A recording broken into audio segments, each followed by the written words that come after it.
Good afternoon. I'm Greg Brown. I'm the superintendent of schools here for Abilene USD 435. And it's been a while since I've met with you virtually like this. I looked and I believe the last time that I did a recording was around the month of May.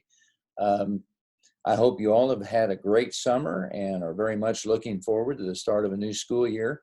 I know that we are as well. Last year, the way the school year ended created a great sense of loss for all of us.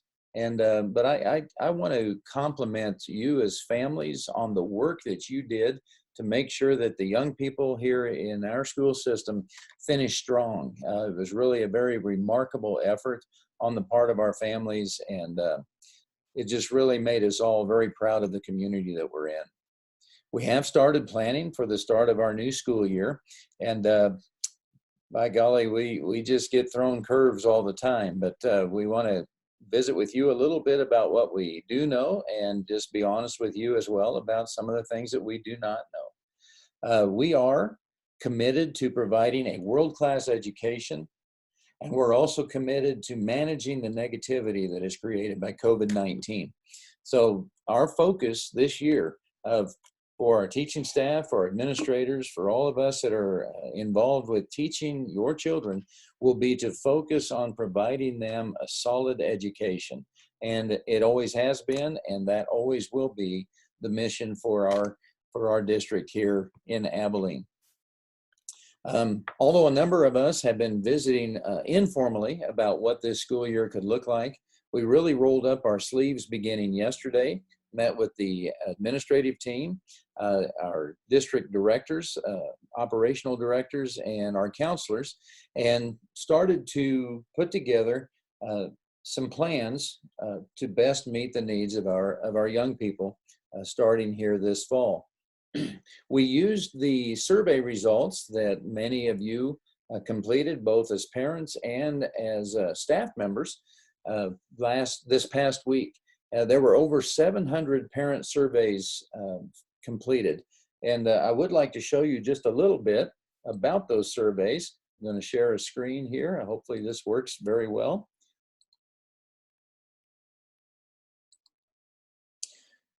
This is an outline of the results that we received from the parent surveys. I want to thank Mrs. Dana Sprinkle. She's our new assistant superintendent. She put this information together.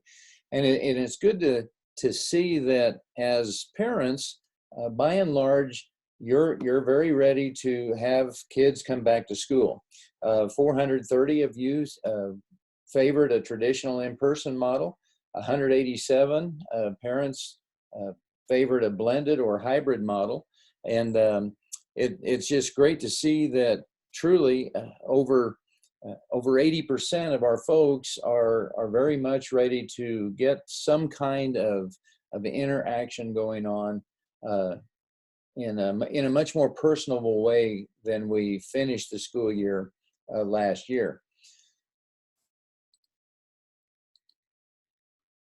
Also, as parents, are you planning to send your kiddos to Abilene schools this August? The overwhelming majority of you said that you were. There are several that are still undecided, and you know, we get that. The uncertainty in which we are all dealing with right now does leave a lot of people undecided about how things will go. It will be our job to show you that we will do everything we can to maintain the safety of our students and staff throughout the school year, and we will be sharing that more of those details with you as they are developed. There was a question about using school transportation. Many of you were more than fine using the school transportation to travel to and from school. And so we, again, just sharing this information with you, and appreciate the way, again, that you have answered, completed this survey. The before and after school program is very much a part of our district. It's a very strong part of our district and provides a lot of opportunities for families, for young people. And it would appear again that you're very favorable of maintaining that program as much as possible. I believe the same thing can be said of our activities. Our sporting events, field trips, music contests, all of those things truly make school school. It's very, very important for a large number, if not perhaps a majority of our kids to be involved in activities, and you as parents have demonstrated that that is the case with the way that you completed the survey.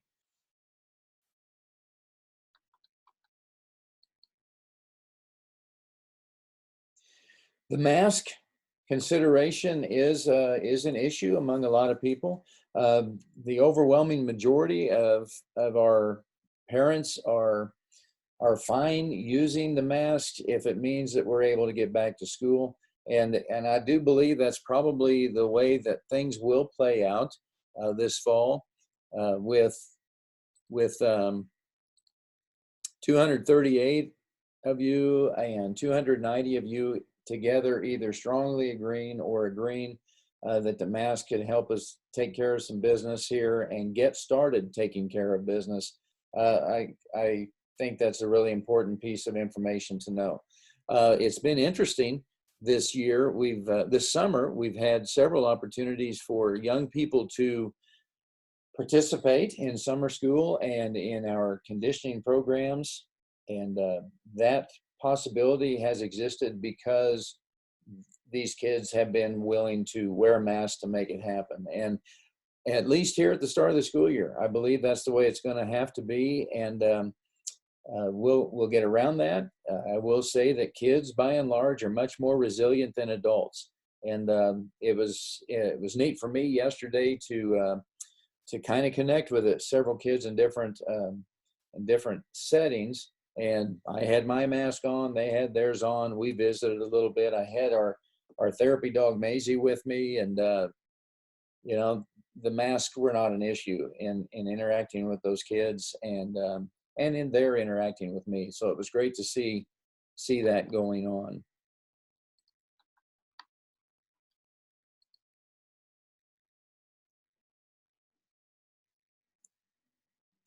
We do appreciate the fact that most of you have a high degree of confidence in what we will put together here for our school system, and that pretty much wrapped up the survey.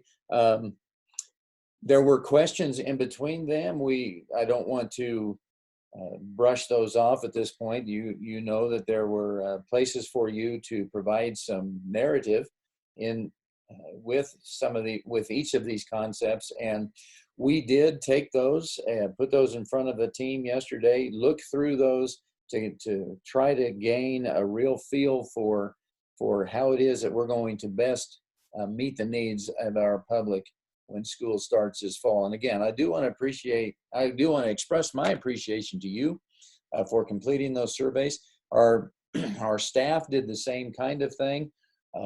We did close it down for a short time so that we could put some results together for our meeting yesterday. We've opened that back up. So if you're a staff member who is seeing this video, we are going to leave that. We did reopen the staff survey, and will allow you to complete it through this weekend.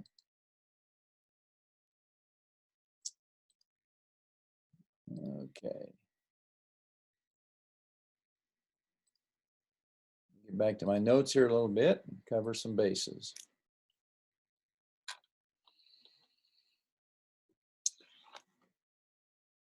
I visited with some of our staff here earlier today, and I expressed how doing this video is a little bit difficult, because I understand and I believe our community needs to hear some answers about what's going on with school this fall.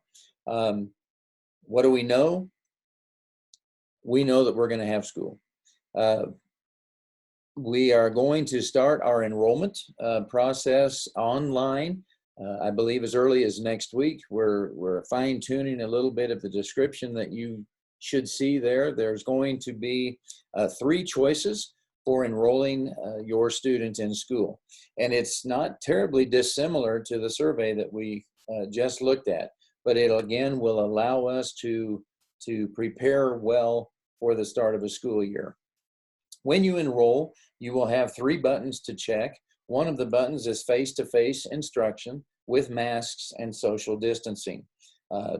Brief description of that is we will do everything we can to provide a typical teacher-student interaction in a classroom setting. Students and teachers will be required to wear masks at all times, but teachers will be able to provide exemptions if they are able to provide at least 6 feet of social distancing. So again, if it's time for the students and the teachers to lower their face mask for some instructional activity, it will be because the teacher gave permission for that to happen, and there is 6 feet of distancing as well. I want to commend Dan Brown and the staff that he has worked with for the summer science program that they've had here the last 3 weeks. They did a remarkable job of the kids keeping the masks on when they were in closer quarters, taking and participating in the activities. And then when they were able to spread out a little bit, they just lowered the mask and went from there. So again, the kids are pretty used to many of our kids are pretty used to what this is going to look like already. Remote learning is another option that you will have as you enroll your students for school this fall. You click on that button. What that means is students who are receiving instruction through a remote learning setting will join their classes via some form of live stream, and it will be in real time. Last year, when we went into our 8 weeks of continuous learning, there was just no time at all to really prepare everybody for that. We do have a little bit more time to prepare this fall, but we are going to have to start our school year with more of a mindset for instructional rigor than we finished last spring. But if you as parents believe that your child needs to participate in school through a remote learning setting, we get that. There are several reasons why that is what's best for your kid and for your family. And so, yes, we want to support you with that. And we will support you as we did last spring with the tools to make that happen. As parents, we would not, we are presenting a situation where you're not going to need to be as directly involved in the instruction. You obviously will have to make sure that your kiddo is connected and participating at their best level, but your student will virtually be attending the classes that are in session in the brick and mortar. That's what the remote learning plan will look like this year. And again, we want to express a word of appreciation for you as parents and the part that you will play to make that work well. We know that there will be kids that will be diagnosed as positive with COVID-19, so they will not be able to be in school. But the crazy thing about this coronavirus is that some kids are positive, they're sick, but they really feel pretty good. If they're able to participate in class remotely, then we would love to have them do that. Obviously, if they're sick with COVID or with any other illness and they need the bed rest and all of the things that go with healing well, we're not expecting kids to attend remotely in that format. We do have the quarantine issue that comes up with trying to reduce the spread of coronavirus. So if a young person is quarantined for whatever reason, we would expect that kiddo to participate in the classes remotely. So the remote instruction is structured in such a way that kids can bounce back and forth in and out of of remote learning and face-to-face learning. That's going to provide us a great deal of flexibility and have that opportunity, and also provides you as families with a great deal of flexibility as well. We do have a third option for enrolling in school for 9th through 12th graders, and we have had a virtual school in place for many years. So that also will be a button that you can click on to take advantage of that if you feel that that's the best fit for your family at this time. We want to encourage all of our families to complete their online enrollment in a pretty timely fashion. We would like to see all of our enrollment done shortly after August 4th. We will have in-person enrollment at the high school on August 4th from 8 a.m. to 8 p.m. And that will be what you have typically seen as a patron here in the Abilene district. We're hoping that most of our families will take advantage of the online enrollment. Obviously, that presents a whole lot less contact between people, and it's a lot easier to protect everyone from the spread again of COVID-19. But we will still have an in-person enrollment opportunity, and that will be Tuesday, August 4th from 8 a.m. to 8 p.m. We will have people there at the school. They will be masked up to help you enroll at that time.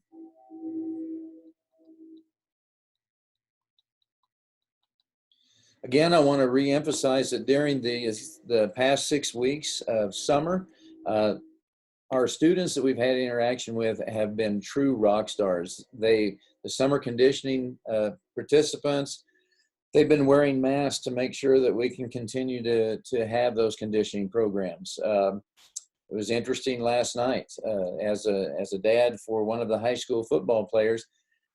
I participated in a game of 7-on-7, and we're all wearing our face masks, and yeah, it was a little something to get used to while we were out there. But we did get used to it. We still had a great time, and kudos to the football coaching staff to hang in there and put some things together for their parent introductions last night. Our summer science program I mentioned already. Those young people have been very used to wearing their masks during these last 3 weeks, and I'm proud of the way they handled that. I'm proud of the way the kids handled that. I'm proud of the way the teachers handled that as well. And I'm going to have that same sense of pride in our folks as they continue to do what we can to reduce the impact, the long-term impact of COVID-19 in our society. As parents, we want to encourage you all to continue teaching the best practices for health safety, and these things go with or without the COVID-19 spread. Wash hands and wash them often. We will be encouraging that. We'll be pretty intentional about times to wash our hands, especially with our younger people.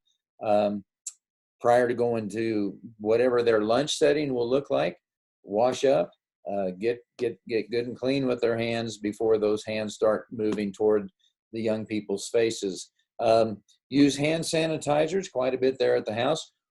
We're going to use hand sanitizers. We will have them in every classroom in this district. They will be there. They will be, we have ordered literally thousands of bottles of hand sanitizer. We have also ordered masks. So if getting a hold of a mask is a difficult thing for you for whatever reason, for you and your family, we will have some to give to our students and make sure that they are masked up. We are also going to be reorganizing our classrooms as much as possible to promote social distancing. During our meeting yesterday with our school leaders, we reorganized where the tables were in the media center at the middle school. That's where we met to promote social distancing as much as possible for that area. our teachers will be doing those same kinds of things. I would like to share with you the latest set of symptoms. Um, I'll do that with a screen share again as well.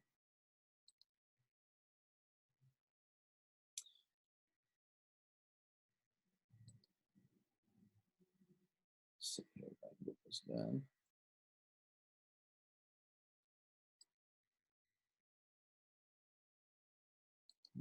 Okay. This page was actually taken out of the guidebook that was provided to us from KSDE this week. And this is the document that we've been waiting on for several weeks to see what guidance and several ideas that we can have as we are organizing our plan for starting school. The list of current known symptoms for COVID-19, and this has changed a little bit in the past few weeks. It may change yet some more. And so I want to share these with you. Having a fever is something that we've all heard. The interesting thing is there are people that have tested positive for COVID-19 that really have never run a fever to speak of. But if a young person, or if any of us is running a fever at all, that is one of the symptoms for COVID-19. Having chills that obviously runs with a fever. Rigors, we have muscle and body aches, fatigue, headaches, sore throat, lower respiratory illness, cough, shortness of breath. That was the thing that we heard about clear back in March with COVID-19. Loss of taste or smell. That is a symptom that I'm very unaware of that being a symptom for any other sickness. So I think if you have a loss of taste or smell, that would probably be pretty much a significant symptom that you would want to be concerned about. A new loss of taste or smell, and then diarrhea. So at this point, if you have a child that is experiencing any of those symptoms, we're going to ask that you err on the side of caution and not have your kiddo come back to school with any of those symptoms. And quite frankly, if any of these symptoms are found to be with a young person in school, we'll be sending those kiddos home. Most school years, those symptoms were just something that we kind of lived through. And I know that when I was even a teacher in the classroom, I was guilty of telling kids, you know what, you got that runny nose here, just bring it back here and get busy with school. We're not going to be afforded that kind of mindset as we start school this year. Otherwise, this COVID-19 thing will get the better of us. I would imagine that by now, almost all of you are very aware of Governor Kelly's order not to start school until September 9th. She made that order this past Wednesday, late afternoon, and that was that was more than a little bit of a surprise for educators across the state. That one kind of came from right field. I get it. I understand why she thinks that's a good idea. So at this point, lots of people are wanting to know, well, what does that mean for our school systems? And I guess what I would share with you right now is, again, what do we know? We know we're going to have school. What do we know about the governor's order to not start school before September 9th? We know that will give us a lot of extra time to refine a plan that we are putting together, that we've begun to put together. So that's great. We can have that time to do that. And that was Governor Kelly's primary purpose in issuing that order. She will be writing that order and presenting that in a formal way on Monday, and then the process for having the state school board approve that order will begin shortly after that. So at this point, uh, we really don't know for sure whether or not school will start that late. Um, it could, and if it does, it won't be the worst thing in the world. We will manage that.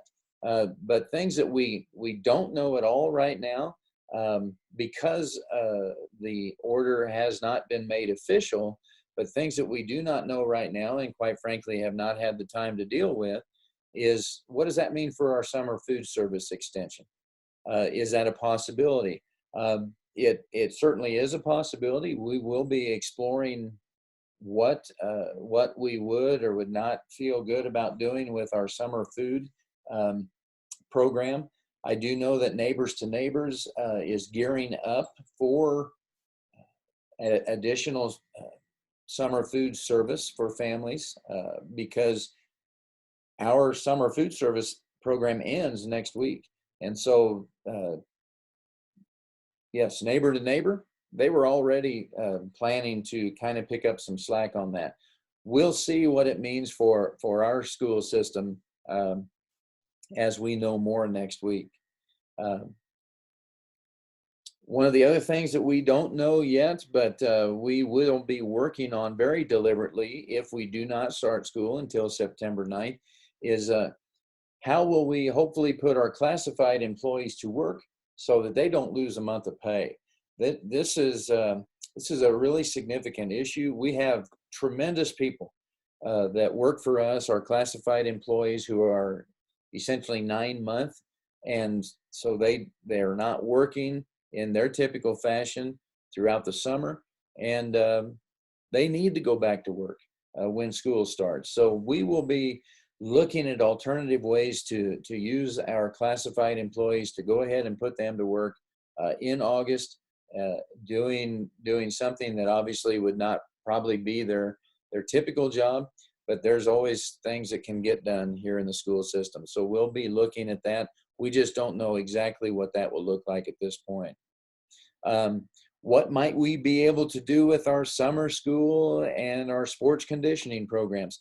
That truly is something that we have no clue about at this point. I'm assuming the governor will work with CASHA, with our Activities Association, and determine some different kinds of things that would be acceptable in her mind, if anything. But and we'll go from there. I hate to even assume what that might look like at this point, and quite frankly, it's dangerous at this point for me to assume that, because it can be very misleading for anyone seeing this video. At this point, I think that wraps up about as much as I can share with you today.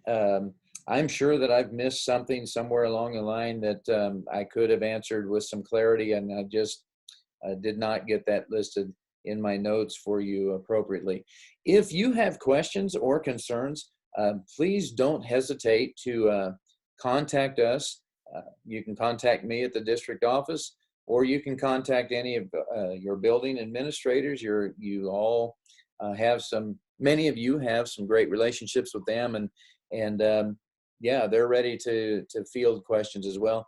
Email works probably as efficiently as anything right now, as many of us are out and about and running around. But yes, feel free to contact us anytime you have questions or concerns, and that goes regardless of what's going on in our world. And certainly there are plenty of things going on. I want to wish you well. Thank you for doing what you are doing to keep yourself healthy, to keep yourself safe, and to prepare your young people for school here at the start of the school year. Have a great weekend, and God bless.